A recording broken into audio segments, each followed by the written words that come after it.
For decades, Africa was the continent investors approached with caution.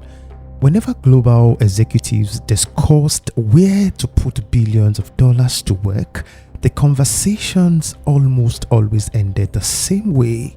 North America offered stability, Europe offered matured markets, Asia promised explosive manufacturing growth, Latin America had its own opportunities. But when it is Africa, Africa was always treated as the continent of risk. And you see, the headline rarely focused on economic opportunities. Instead, they highlighted political instability, military coups, civil wars, inflation, weak infrastructure, corruption, and humanitarian crisis. To many investors sitting in London, New York, Frankfurt, or Paris, Africa seems like a place where uncertainty overweighed potential. And yet, something extraordinary has happened over the past decade. The same global investment firm that once hesitated are now committing billions of dollars across the continent. European development banks are financing massive infrastructure projects. American companies are expanding into African markets. Private equity firms are raising Africa-focused funds worth billions of dollars. And energy giants are investing in natural gas, solar power, and hydrogen. Technology companies are also building data centers, laying undersea internet cables, and backing Africa startups at a pace you imagined 20 years ago. Even governments that once paid relatively little attention to Africa are now competing for influence through investment, trade agreement, and strategic partnership. So, what changed? Did Africa suddenly become safer? Did investors simply become more generous towards Africa? Or is something much bigger happening beneath the surface that Africans don't really understand? Because here is the surprising truth about all those things. Most of these investors are not making emotional decisions. They are simply making calculated ones, and every $1 billion invested represents months of research, economic forecasting, political analysis, and risk assessment. Investment firms do not move this kind of money because they hope something works out. They do it because they believe the future will reward those who arrive early. Which raises even more fascinating questions. What are they saying that many people still don't see? And to answer that, we first have to understand why Africa spent so many decades being overlooked in the first place. For much of the 20th century, many African economies were shaped by colonial systems that were designed to extract raw materials rather than build diversified industries. Railways often connected mines to ports instead of linking cities to each other. Roads were actually built to move export abroad rather than strengthen domestic trade in Africa. So, simply after independence, many countries in Africa inherited economies that depended heavily on a smaller number of commodities. That dependence created vulnerability. When global prices for oil, copper, cocoa, or coffee collapse, government revenues often collapse with them. Economic instability made long-term investment difficult, and international lenders became increasingly cautious of Africa. And political instability added another layer of uncertainty. So, some countries experienced military coups, others struggled with civil conflict or prolonged governance challenges. So, investors whose primary goal is protecting capital naturally favored regions where institutions appeared stronger and policies were more predictable. But perception eventually became just as powerful as reality. Many international investors began treating Africa as though it were a single country rather than a continent of 54 nations with vastly different economies, political systems, and investment environments. A Crisis in one country often shaped opinions about the entire continent, and positive development rarely received the same attention when Africa is in question. So that perception persisted for decades. Yet, while much of the world continued viewing Africa through an outdated lens, the continent itself was changing, and the change was so drastic that cities were expanding, universities produced more engineers and entrepreneurs, financial systems got modernized, mobile banking transformed access to finance, regional trade increased, infrastructure improved drastically, and quietly, year after year, several African economies began posting some of the fastest growth rate anywhere in the world, and so many people did not even notice. But professional investors noticed, because investors rarely focus on where the world is today. All they do is that they focus on where the world will be 20 years from now. And that brings us to the first reason billions of dollars are flowing into Africa. Let me put a fact to you. It is not because of oil. It is not even because of gold. It's not even because of technology. It is because of people. You see, the world's economic center has always followed population. Businesses don't invest where markets are shrinking. They invest where customers, workers, and entrepreneurs are multiplying rapidly, and nowhere in the world that transformation is happening right now rather than in Africa. If Africa's resources explains what the world wants, they still don't explain why Western governments have become so determined to secure them. Because something changed in global politics. For years, while much of the West viewed Africa as secondary priority, another global power was quietly building relationship across the continent, and that country was China. Beginning in early 2000, China dramatically expanded its presence in Africa. It financed highways that connected major cities, modernized ports that handled international trade, built railways linking inland economies to the coast, constructed airports, industrial parks, hospitals, government buildings, and power stations. In return, Chinese companies gained access to natural resources, construction contracts, and growing consumer markets. That relationship was straightforward. Africa needed infrastructure. China had the capital, the engineering expertise, and the willingness to build at a scale few others could not match up with.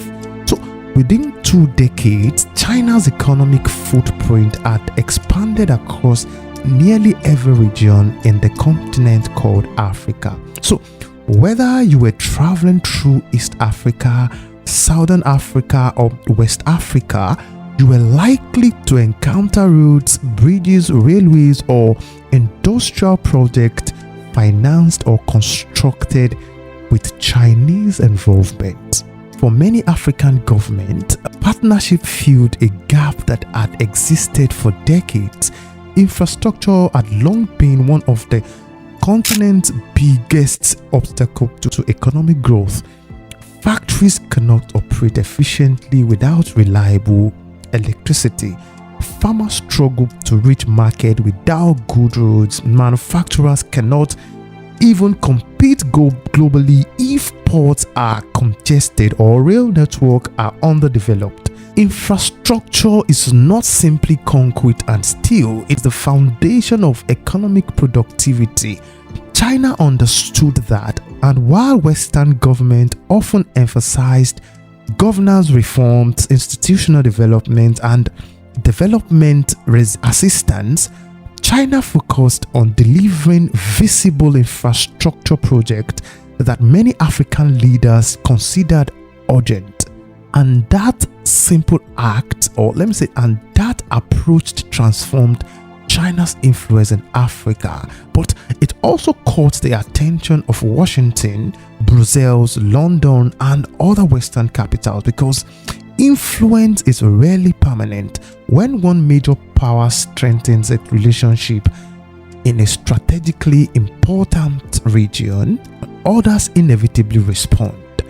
Africa was no longer viewed simply as an emerging market. It had become a geopolitical priority, and this wasn't about recreating the Cold War of the 20th century. There were no competing military alliances dividing the continent. Instead, the competition shifted into economies. Ports replaced naval bases, railways replaced military outposts, and fiber optic cables became as strategically important as highways. Mining concessions carried geopolitical weight alongside commercial value. Investment had become the new language of influence, and the timing made this competition even more urgent. The COVID-19 pandemic exposed how vulnerable global supply chain had become. Factories around the world shut down because critical components could not be delivered. Shipping delays disrupted industries across multiple continents. Governments suddenly realized the danger of relying too heavily on small number of suppliers for essential goods. Then new geopolitical tension, including the war in Ukraine, intensified concern about energy security, food supplies, and access to strategic minerals. Diversification stopped being a business strategy. It became a national security strategy, and that changed how Western government viewed Africa. So instead of asking whether Africa was too risky, policymakers began asking a different question. What happens if we don't invest? What happens if critical minerals becomes concentrated under the influence of competing powers? What happens if future supply chains depend almost entirely on countries outside our strategic partnerships? Those questions reshaped investment priorities. Even the United States expanded initiatives aimed at strengthening commercial partnerships with African nations. The European Union launched major investment programs focused on infrastructure, renewable energy, digital connectivity, and sustainability development. And private investors also follow suit, not because government ordered them to do so, but because government priorities often signal where future opportunities may actually emerge from. So, investment firms noticed increasing political support for Africa Project. Developing finance institutions reduced some investment risk. International banks became more willing to participate in large-scale financing, and insurance mechanism also improved. So together, these changes lowered barriers that had discouraged investment for years. Technology companies reached similar conclusions as well. You see, Africa is not only rich in minerals, it is also becoming increasingly important to the world's digital economy. Cloud computing requires data centers. Artificial intelligence depends on enormous computing capacity. International businesses require secure internet infrastructure. The undersea cables connecting Africa to Europe, the Middle East, and Asia have multiplied dramatically, increasing internet capacity and reducing connectivity cost. Every new cable strengthens Africa's integration into the global digital economy. Every new data centers attracts additional businesses for Africa, and every improvement in digital infrastructure creates opportunities that simply didn't exist 20 years ago. So investors understand that infrastructure creates momentum. Once port improves, trade expands, and when electricity becomes more reliable, manufacturers arrives. As internet speeds increases, technology companies also follow. So each investment makes the next investment less risky. Momentum becomes self-reinforcing. That is one reason billions of dollars continues flowing into Africa today, not because investors expect immediate returns from every project, but because they believe today's infrastructure will unlock tomorrow's industry. And yet, this growing competition raises an important question. If Western government, Chinese companies, multinational corporations, and global investment fund all see enormous opportunities in Africa, who ultimately benefits the most? Will this historic wave of investment transform the lives of ordinary Africans, or could history repeat itself with wealth flowing outward while local communities seize only a fraction of the rewards? So, because that is where the story becomes even far more complicated than a simple tale of economic growth. The countries that benefit most are often those that use foreign capital to build local capacity rather than permanent dependence. But there is another side to the story. Not every investment delivers the outcome people hope for, and some projects generate impressive headlines but limited long-term value. A mine may produce billions of dollars worth of minerals while employing relatively few local workers. Profit may leave the country faster than they circulate within it. So, communities living near valuable natural resources sometimes continue to struggle with inadequate healthcare, poor schools, or limited infrastructure. So, this phenomenon is sometimes called the resource paradox. A country can be rich in natural resources while many of its citizens remain poor. The problem is rarely the resource itself. The problem is how the wealth is being managed. Transparency also matters, and a strong institution matters as well. Fair taxation matters, and local participation also matters. You see, without them, even enormous investment can leave surprisingly little behind. Environmental concerns also complicate the picture. Mining critical minerals is essential for the global transition to cleaner energy.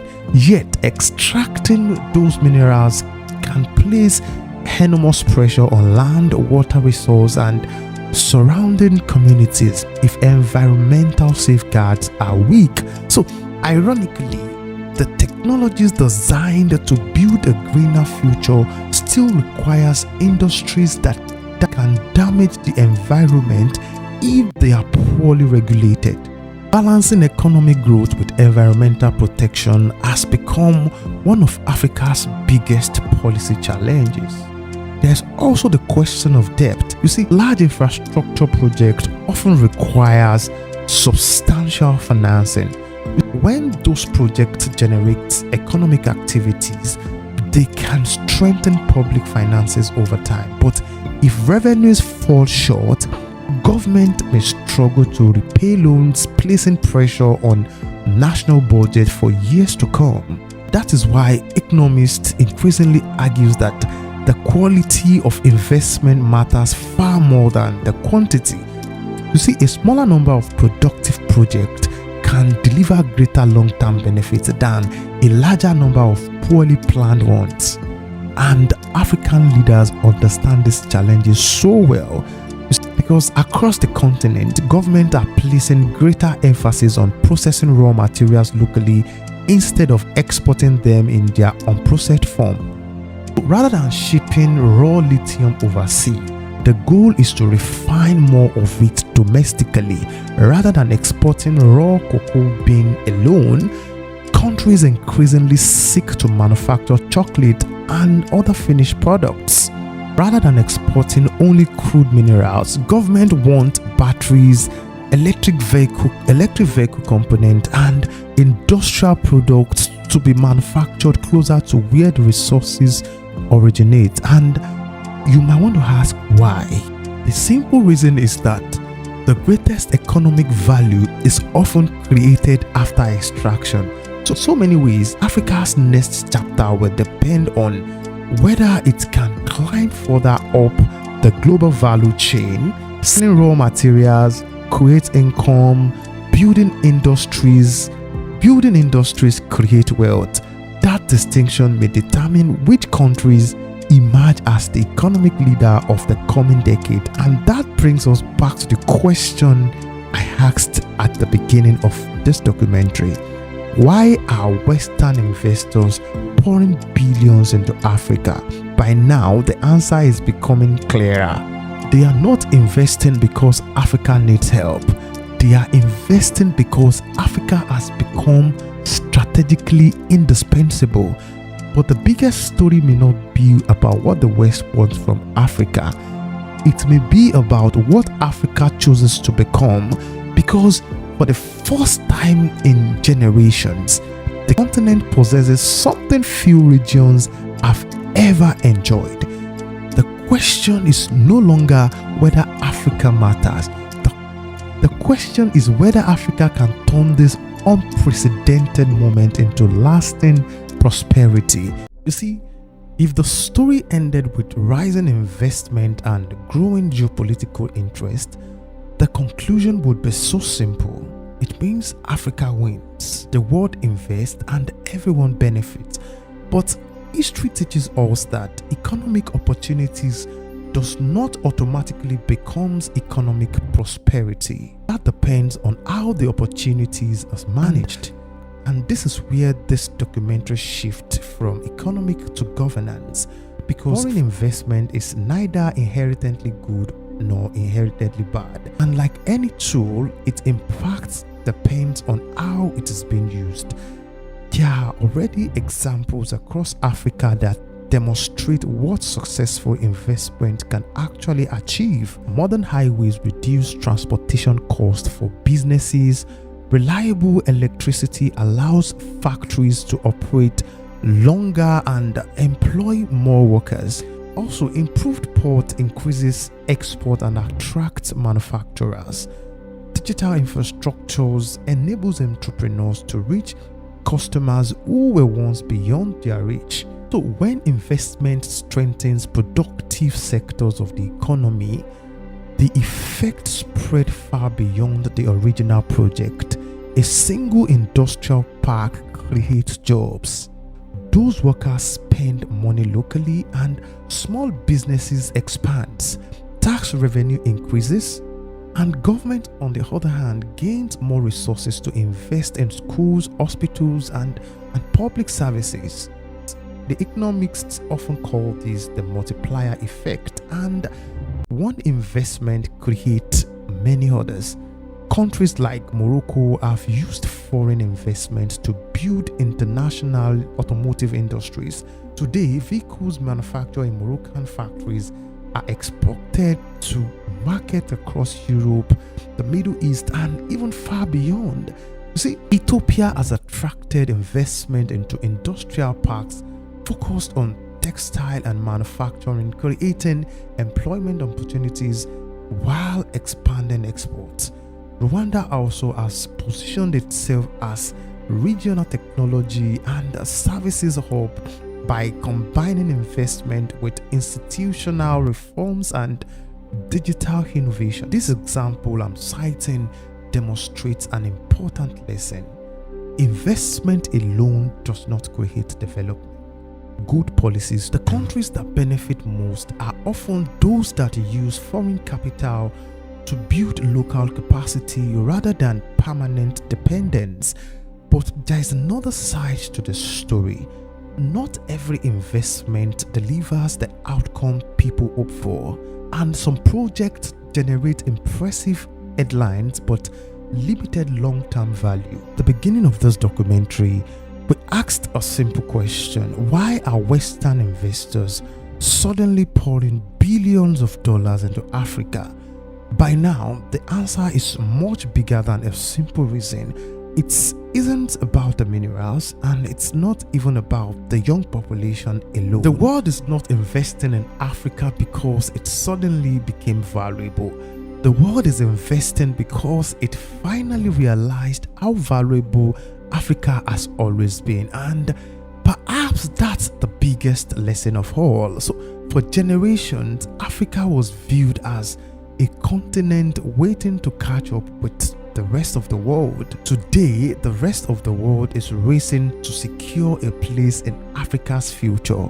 The countries, the companies, and investors that understand this shift may help shape the next era of global growth.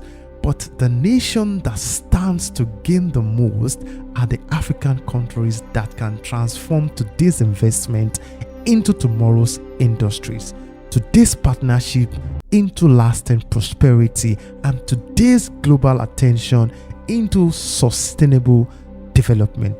Because history rarely announces when it is changing, it just simply changes. And decades from now, historians may look back on the moment and conclude that the real question was never why